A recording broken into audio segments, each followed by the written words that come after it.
We all know that we can have different levels of sleep, from a very deep sleep to a restless, half-awake sleep. But are there different levels of awareness while we're awake? Do you find your awareness changes from early morning to late at night? Sometimes things appear very dull, and yet on other occasions life has a clarity and beauty that only a poet can describe. Research has shown there are different brain waves during these different levels of awareness. This slide shows three broad types of awareness, from sleep to waking state to higher levels of consciousness. Let us briefly describe each of these major levels and see if they're familiar. The bottom state is deep sleep with all of its restorative powers. But even in sleep, we have different levels: restless, dreaming, etc. Even in deep sleep, is there something in us that is still aware?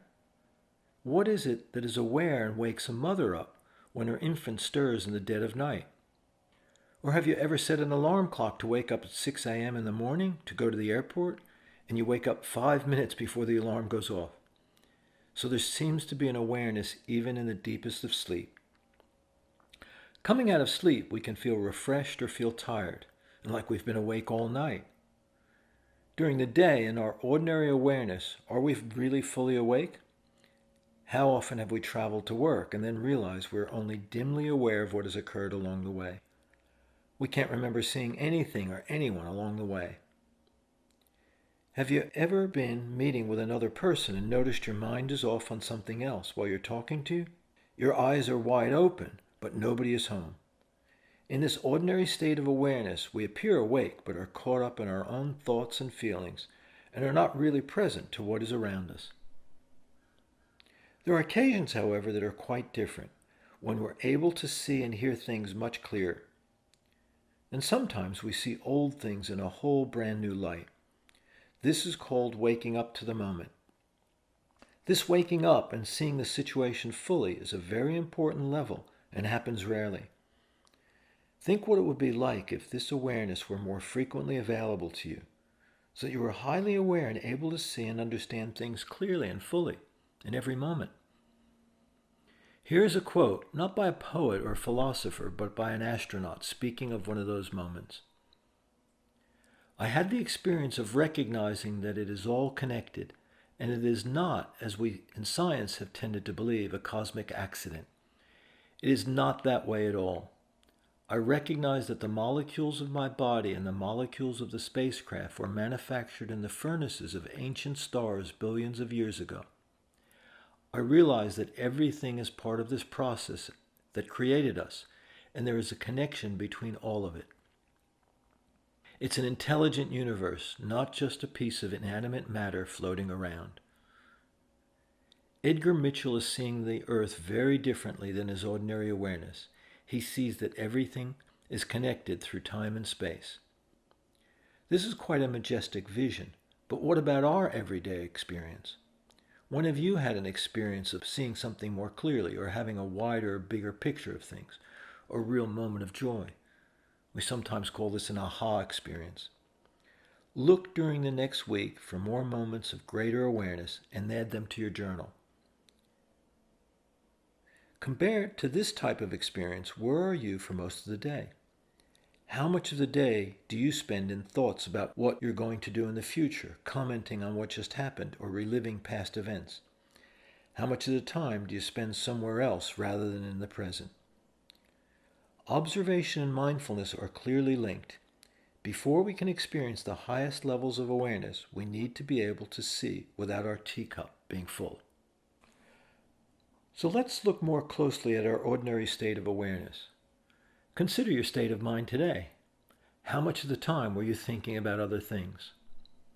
How much of the time were you involved in your own thoughts and feelings and not aware of what was said or going on around you? On average, people have between 60 to 200 thoughts per minute. That comes out to over 1 million thoughts per month, or 12 million thoughts per year. And how useful were most of those thoughts? And how many of them were repeating and going over the same ground? Have you come home at the end of the day and felt tired and weary, even when you didn't do much physical work? Wasn't it all the thinking, problem solving, and worrying that drained and tired you? And while you're doing all of this thinking and mulling things over, you aren't in the present.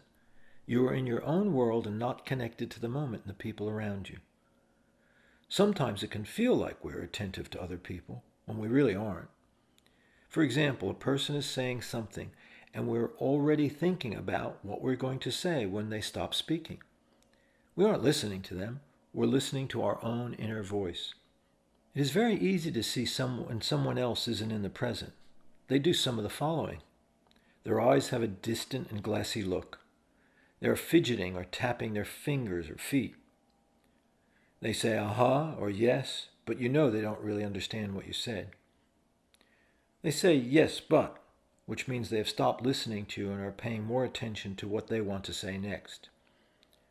They don't turn toward you when you walk into their office, but keep working on their computer.